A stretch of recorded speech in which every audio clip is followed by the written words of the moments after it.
जिंदगी भी कई बार ऐसे मुकाम पे लाके खड़ा कर देती है जहां कुछ सोचता नहीं, कहां से किधर जाए। भगवान बहुत बड़े हैं वंदना जी। वो मुश्किलें देते हैं तो कहीं ना कहीं उसका समाधान भी उनके मन में तय होता है। आप बिल्कुल सही कह रहे हैं। भगवान का दूत बन के ही तो आए थे आकाश जी, नहीं तो वो बैंक वाले तो एकदम गुंडागर्दी पे उतर आए थे। अब आपको समझ में आया कि मुझे पूनम की शादी के लिए इतनी जल्दी क्यों थी। मैं तो चाहता हूं कि पूनम की शादी जितनी जल्दी हो जाए उतना ही अच्छा है। भगवान बस किसी तरह हमारी लाज रख ले, क्योंकि बैंक वाली समस्या तो दिन ब दिन बढ़ने ही वाली है।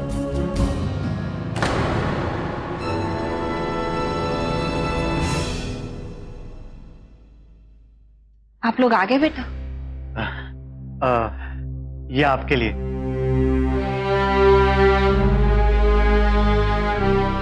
मतलब आप दोनों के लिए। ये क्या है बेटा? गौतम जी आप लोगों के लिए आइसक्रीम लेके आए हैं। अरे इसकी क्या जरूरत थी बेटा? ये आप भी कमाल करती है। जरूरत कैसे नहीं है? अरे गर्मी का मौसम है, आइसक्रीम खाना तो बनता ही बनता है ना। बल्कि आपको तो खुश होना चाहिए कि बच्चों ने हमारे बारे में सोचा भी। अरे बेटा आप खड़े क्यों हैं? बैठिए ना। नहीं माँ जी, मैं ठीक हूँ।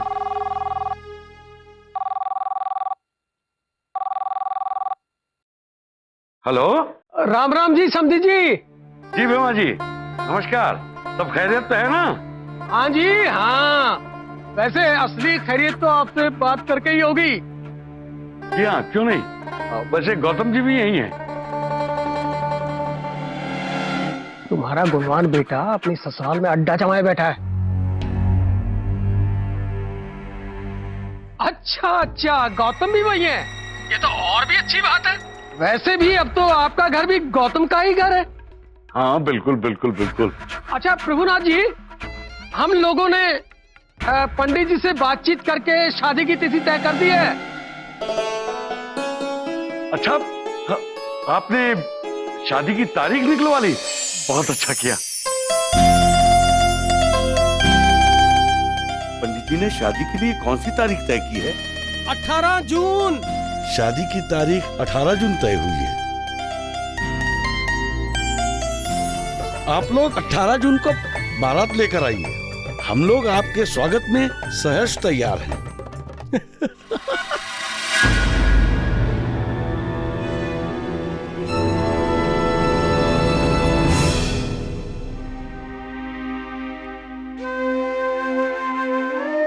हमारा जिगर का टुकड़ा, हमारी घर की रौनक अब आपके घर की रौनक बनने जा रही है।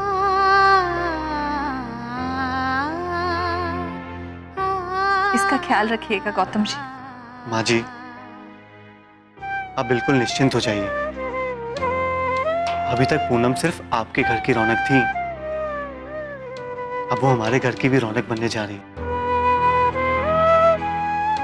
मैं आपको भरोसा दिलाता हूं, मैं पूनम को कभी भी एहसास नहीं होने दूंगा कि वो मायका छोड़कर ससुराल में आई है।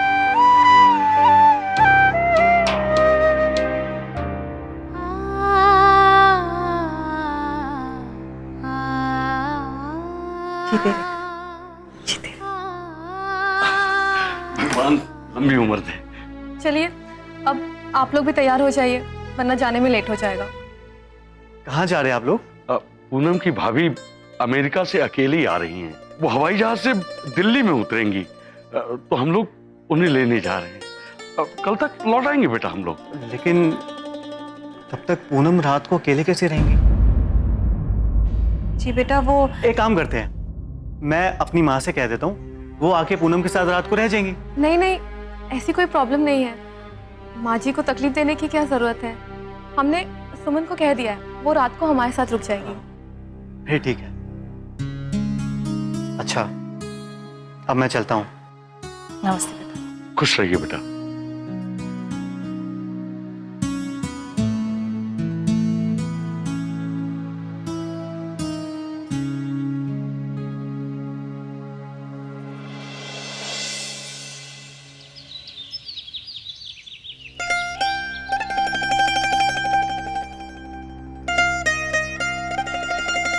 क्या हुआ? मैं तब से देख रहा हूँ बड़ी खोई खोई सी हो। मुझे आपके साथ लखनऊ जाकर बहुत अच्छा लगा भैया। मोटरसाइकिल से यहाँ से लखनऊ तक का सफर, आइसक्रीम, कॉफी और उस लड़की से मुलाकात, सब कुछ कितना अच्छा था ना भैया। और ये जो आपने हजरतगंज से 2 ड्रेस दिलवाया ना, ये तो मानो बोनस है। छुटकी, ये लखनऊ की सर क्या चीज है? अपनी बहन के होठों पर मुस्कुराहट देखने के लिए मैं उसे पूरी दुनिया घुमा सकता हूँ। पगली, भैया मुझे पता है आप मुझे लखनऊ लेकर क्यों गए थे, क्योंकि आप चाहते थे कि पिछले दिनों मेरे साथ जो भी कुछ हुआ मैं किसी भी तरह उसे भूल जाऊं।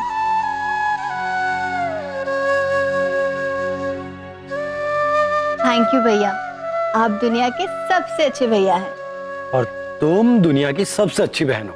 लेकिन मुझे आपसे एक शिकायत है, आप अपना दर्द मुझसे छुपाते हैं।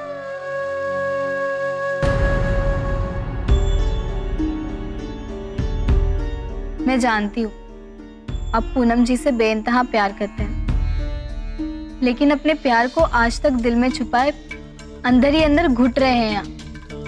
ये गलत है ना भैया?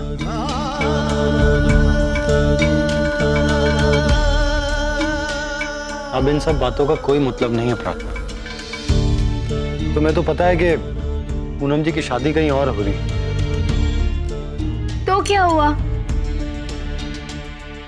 तुम मेरी बहन हो ना, इसीलिए सब कुछ कह रही हो। नहीं भैया, मैं जो भी कुछ कह रही हूँ सोच समझ कर कह रही हूँ। माना कि पूनम जी की शादी कहीं और तय हो गई है, पर आपको उन्हें बता देना चाहिए कि उनको लेकर आपके मन में क्या फीलिंग्स थी, और साथ में ये भी क्लियर कर दीजिएगा कि आप उनकी जिंदगी में कोई अड़चन नहीं डालेंगे, क्योंकि आप उन्हें हमेशा खुश देखना चाहते हैं। लेकिन ऐसा करने से क्या होगा भला? आपके मन का बोझ हल्का होगा, वरना सारी जिंदगी आपको ये बात कचोटती रहेगी कि आपने अपने मन की बात पूनम जी को नहीं बताई, और अब सारी जिंदगी बेचैन रहेंगे। चैन से तो अब वैसे भी नहीं जी पाऊंगा। मेरी बात मानिए भैया, आप ही कहते हैं ना कि पूनम जी एक समझदार लड़की है, तो वो जरूर समझेंगी आपकी भावनाओं को, आपके मन की मासूमियत को, और मुझे पूरा यकीन है कि वो इस बात का बुरा नहीं मानेंगी। लेकिन अगर आपने उन्हें सच्चाई बता दी और ये जाहिर कर दिया कि उनकी सगाई के बाद आप उनके बारे में ऐसा नहीं सोचते, तो अब दोनों की दोस्ती हमेशा बनी रहेगी और आप बिना किसी गिल्ट के उनके सामने कभी भी जा सकते हैं। क्या सोच रहे हैं भैया? कुछ नहीं, तुम बात तो बिल्कुल ठीक कह रही हो, लेकिन मैं ये सब पूनम जी के सामने कहने की हिम्मत नहीं जुटा पाऊंगा। तो सामने जाकर मत कहिए, फोन पर कह दीजिए ना। अब इसमें इतना सोचने की जरूरत नहीं है, जाइए जाइए।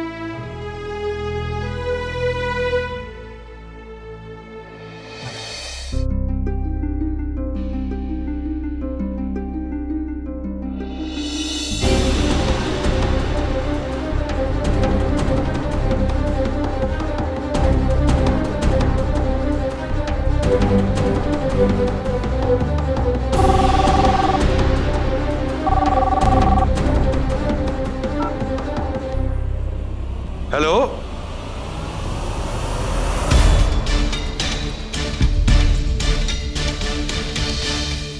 अरे चलिए, जल्दी कीजिए, देर हो रही है। आई। लीजिए पापा, हम आप दोनों के लिए कच्चे आम का शरबत बना के लाए हैं। बाहर बहुत गर्मी है ना, इसे पी लेने से आपको लू नहीं लगेगी। हे भगवान, हम अपना पर्स भूल गए, हम अभी आते हैं। आपकी माँ का कुछ ना कुछ सामान हमेशा छूट जाता है। शुक्र है कि खुद नहीं छूटती, वरना मेरा क्या होता बेटा।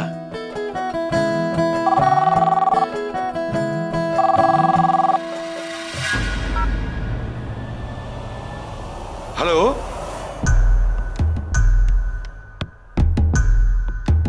लगता है लाइन में कुछ खराबी आ गई है और घंटी बजती है, पर उठाते ही फोन कट जाता है। चलिए चलिए चलिए। अच्छा बेटा। अरे बेटा, आपके लिए सब्जी बना के रखी है और आटा भी गूंद के रखा है। जब भी भूख लगे तो गरम गरम बना के खा लीजिएगा। माँ हम सब संभाल लेंगे, आप लोग जाइए।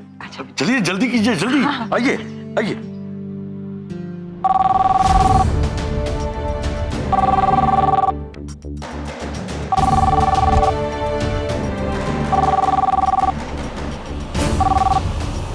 हेलो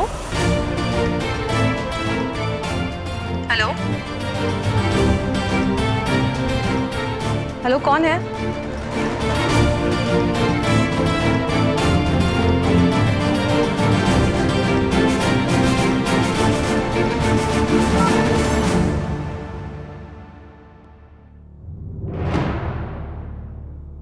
नहीं, फोन पर बात करना ठीक नहीं होगा। मुझे पूनम जी से सामने जाकर ही बात करनी चाहिए।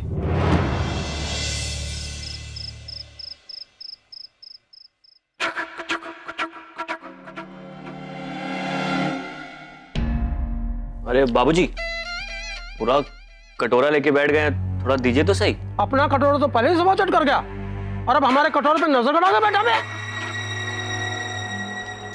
खाने पीने के मामले में ना आप अपने बाप के भी सगे नहीं है। अरे भगवान, स्वर्ग में बैठे मेरे बाप को क्यों जगा रही हो? अरे बच्चा है, थोड़ा सा मांग लिया तो क्या, दे दीजिए ना। अगर अपने बच्चे से इतना ही लाड है ना, तो अपने हिस्से का दे दो उसे। देंगे, क्यों नहीं देंगे? आपके जैसे स्वार्थी नहीं है हम। तुम जो बेटा, हम अभी लाते हैं तुम्हारे लिए।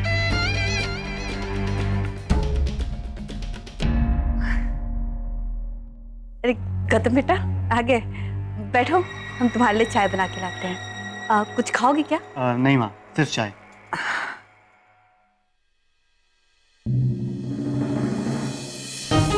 अरे बेटा, पंडित जी ने तिथि तय कर दी, 18 जून की शादी है। जी पता चला मुझे, जब आपका फोन आया था तब मैं पूनम के यहाँ था।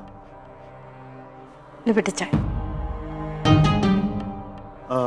गांव में तो पहली खबर करनी पड़ेगी ना? बिल्कुल। अच्छा ऐसा करो बेटा, हमारे फोन में ना मोटा सा बैलेंस भरवा दो, फिर हम फोन करके सबको बता देंगे। जी। वैसे कहाँ से आ रहे हो बेटा? जी कोचिंग सेंटर से। देखो, कुछ सीखो अपने बड़े भाई से, पढ़ लिख कर इतना बड़ा स्कूल चला रहा वो। स्कूल नहीं बाबूजी, कोचिंग सेंटर। अरे एक ही बात है, दोनों जगह बच्चे पढ़ने ही तो जाते हैं ना। दिन रात मेहनत करता है ये, और एक तुम एकदम निपट निकम्मे। अरे कुछ काम धंधा शुरू करो, तो कोई अच्छी सी लड़की देख के तुम्हारा भी ब्याह कर दें। अरे तो हम मना कब कर रहे हैं? कितनी बार तो आपसे कहा कि हमारा कोई बिजनेस शुरू करा दीजिए, पर आप हर बार रुपए पैसे का रोना लेकर बैठ जाते हैं। गौतम बेटा, अब वो जैसा भी है तुम्हारा छोटा भाई है। कुछ जुगाड़ करके इसका भी काम धंधा शुरू करवा दो ना, ताकि हम भी निश्चिंत होकर गंगा नहा ले। माँ मैं कब मना कर रहा हूँ, लेकिन ये किसी काम को सीरियसली ले तो। अब आप ही बताइए, मैं कैसे भरोसा करूँ इस पर? जिस दिन मुझे विश्वास हो जाएगा ना कि ये काम को लेकर सीरियस है, मैं जरूर मदद करूंगा इसकी। अरे बिल्कुल सही कह रहा है गौतम, गले में रुमाल बांध के शीशे में बाल बना के हीरोगिरी करने से कुछ नहीं होता, मेहनत करनी पड़ती है, मेहनत। अच्छा गौतम बेटा, कल हम प्रभुनाथ जी के यहाँ जा रहे हैं बात करने। बात? कैसी बात? लो बेटा, शादी ब्याह का घर है, हजारों तरीके की बातें होती हैं, और उनके रीति रिवाज अलग है, हमारे रीति रिवाज अलग है। ये सब हमें पहले बैठ करके बातें करनी होगी ना, बस इसीलिए जाना जरूरी है। फिर ठीक है, हो आइए आप लोग, मैं अभी आता हूँ। देख रहे हैं आप लोग, हमारे बिजनेस के नाम से भैया कैसे नुक्ताचीनी करने लगते हैं। असल में हमारी मदद करना ही नहीं चाहते। अरे वो गोबर गणेश, तो क्यों उतावला हो रहा? तेरे बिजनेस की व्यवस्था करने के लिए ही तो हम प्रभुनाथ जी से मिलने जा रहे हैं।